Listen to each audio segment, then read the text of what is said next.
are so pleased to be talking about Cyberpotence, and we have the director Sean Coleman from the United Kingdom, and it has been nominated. Welcome, yes, and you've been nominated for Best Gamer Film, Best Short Film, Best Actor, Logan Sweeney as Archie. Welcome to GeekFest. I'm going to pass it off to one of our hosts, Rob. Well, thank you, Thomas. And Sean, welcome to GeekFest. First things first, are you a gamer? I am, yes. All right, talk to me. What are you into? So my favorite game of all time is Red Dead Redemption 2. I had a personal message from Roger Clark, who plays Arthur Morgan, and I'm ashamed to say that I cried when I watched the video, but one of the best presents I've ever received. At the moment, I am playing Helldivers 2. Before that, I was playing Skyrim and Elder Scrolls Online, just sort of a load of different games, really. That's awesome. So, Cyberpotence, what inspired you or motivated you to make this film? It is kind of a long story. So one of my childhood friends, Samir Mazar, he currently studies at Oxford University. He's the president of the Oxford Esports Society. And he contacted me at the beginning of last year saying that they're going to be hosting an event where they're playing against Cambridge University in their Oxford varsity, which they're kind of trying to compete with the boat races. So they're going to be playing a lot of different games like CSGO, Pokemon, that type of stuff. So they asked if I could produce the event and do all the camera work. And I was kind of skeptical at first because I hadn't really done any sort of live events before. So he kind of pushed me into it. So I was like, I agreed to it. And then I showed up to the venue, which was at the Red Bull Gaming Sphere. That was sort of my first sort of introduction into the esports world. And then from there, I kind of got invited to help design Oxford's first esports hub, which is kind of a big thing in the UK for a lot of major universities. So they're making it for the mental health side and sort of for educational purposes, because a lot of universities are starting to have or create their own esports teams. So that was really fun. And it was kind of going around there, meeting players and sort of hearing their experiences as why esports has helped them. That kind of sort of motivated me to make this film. That's great background. Let's start with the title before we delve into the storyline. Cyberpotence. I looked up the definition of potence. It has power and, of course, strength associated. Tell me how you came up with the title. I was sort of like spitballing ideas with some friends, and this one came out, Cyberpotence. And then I really liked it because when I read it online, it's to possess infinite power within a simulated reality. And I thought that kind of fits the story perfectly with what I'm trying to tell. So I thought the name sounded really cool, Cyberpotence. So that kind of just stuck with me. So that's how I kind of got the name, really. So I'm curious, do you actually know someone who resembles the life of your main character, Archie? So not particularly not someone particularly in a wheelchair, but I guess that idea kind of came from when we were looking at the designs for the gaming hub at Oxford. One of the things that came up was it's not wheelchair accessible. So that became a big thing. And then at the sort of same time zone, one of my dogs had to have his leg amputated, one of his back legs. And then we were kind of talking about getting him a wheelchair to sort of improve his way of life. And then so I think those two things kind of sort of stuck with me as why the wheelchair should be the main thing. I'm curious, how did you find Logan? Was it through a casting call? Is he a friend? He's a family friend, but I knew he sort of did some theatre work before, so this was his first actual screen acting, so that was quite exciting and very nerve-wracking for him at the same time. He auditioned like everyone else, and there was just something about him, and then he plays a lot of FIFA at the same time, so he sort of taught me a lot about FIFA, so that sort of came about. There's definitely a big reveal that comes toward, if not at, the end of the film.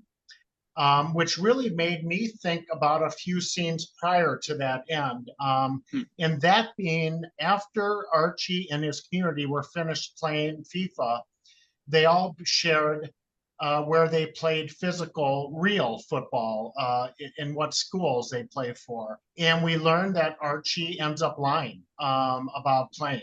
And so my curiosity, Sean, is, why did you find it necessary for this character to lie about it? Because in reality, I viewed that community as already accepting him. He was already in.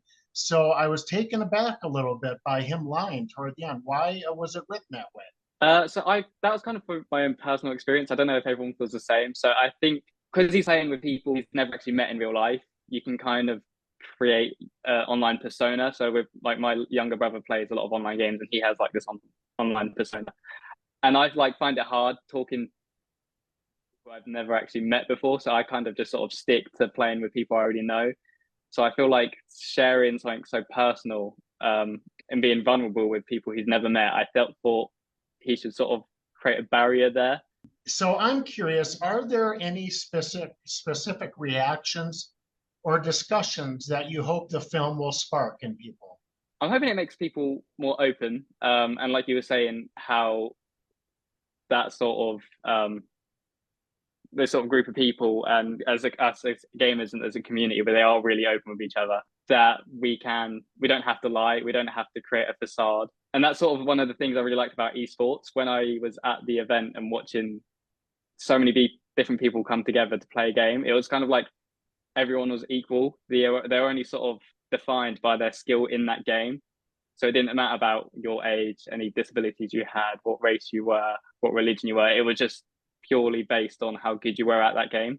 So I just, that kind of sort of just stuck with me because I was like, oh wow, that's quite interesting.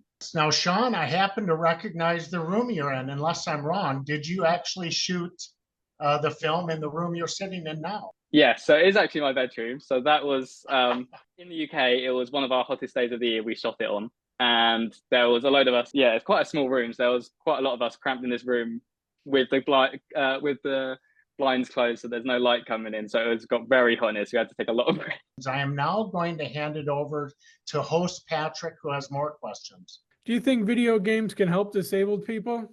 Yeah, I think they can help anyone. I definitely come out get more confident, or sort of depending on what game I'm playing. So for instance, story games like Arthur Morgan, I feel like in certain situations I've sort of been like, what would Arthur do? So yeah, I definitely think it can give people a lot more confidence. Was that your intention when you made the film, to bring awareness to people with disabilities who can benefit from playing video games? Yeah, so not initially, but like I was saying earlier, once I sort of was sort of helping design the room, and then I didn't even think about the wheelchair accessibility because it was sort of like down in a basement. And it was when someone brought that up, it sort of stuck with me because I was like, I completely went over my head and it went over a lot of other people's heads. So it was when that was brought up, I was like, okay, maybe more people should be aware of this. Do you think obsession with football is a good thing?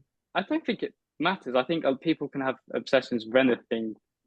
People have obsessions with film, people have obsessions with sports. What doesn't matter what type of sport it is. I think it's quite good to have an obsession. I think there's limits though. I think you can't be too obsessed, but that's all you care about.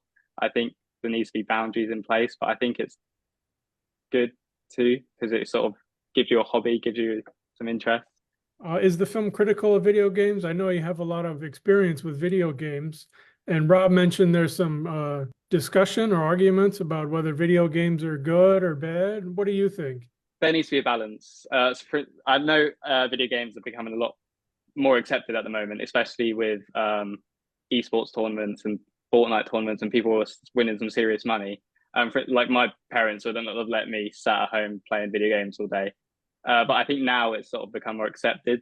But there is that addiction side where people can become overly obsessed. And I think people also need to realize that they can't live in the gaming world. There is a real world outside. So I think you need to have that clear balance of this is game time, this is real life time. What is your background? Is this your first film, or did you make others? Or so I started off. I can't remember how many years ago now, quite a while ago, when I was quite young, as a supporting artist or an extra in film, and that's kind of where I fell in love with film because I just used to sit on the sides and watch the crew work and the actors, and then I started getting more involved into the production, and then I started acting more, and then I kind of fell in love filming corporate videos about all the behind the scenes stuff, and then I made my first short film, and then I went to the NFTS to study directing, and then it was from there I was like, okay, I really want to do this. And I think 2 weeks after finishing the directing course with the NFTS, I had the idea to make Cyberpotence, so then I made that. And what are your future plans? Do you plan to stick with filmmaking, make more films? Have you thought about a feature film maybe? Yes, I do plan to continue to make films. I do want to make a feature film, but I don't think that will happen for a few years. my plan at the moment is just to stick with simplistic micro short film ideas that I can effectively tell a story with. I just released one, I think like 2 weeks ago now, called The Artist. That one was kind of an experiment for me, experimenting with some camera work, experimenting through editing. My next one is going to be set in a cubicle and what happens inside of a cubicle. So that's a bit of a test for me, being able to film a whole short film inside one cubicle with loads of different actors. Yeah, there's a few other short films I'm kind of just that I've got ideas of at the moment. I've not really sort of put a script together or anything like that, but there is a few things I want to experiment with. There's a World War II film that I want to work on. That I'm very excited about. What have you learned about yourself through the making of your film? I guess it sort of starts from the very beginning, from when I first had that phone call from Samir. So I really didn't want to do it because it wasn't something I'd done before, producing this event. But it was kind of like that domino effect. So when I agreed to it, I met a load of people in the esports world. I sort of started doing other events, got involved with designing of the esports room. And even now, in a couple of months, I'm doing another esports event at Oxford with the Esports Insider. So it's sort of been very hesitant at first of what it's turned into now. I think just be a bit more open, be experimentative, because I've never done a live event before, but I thought, why not? If it doesn't go well, at least it's a lesson. So, but I am very thankful that I said yes to that.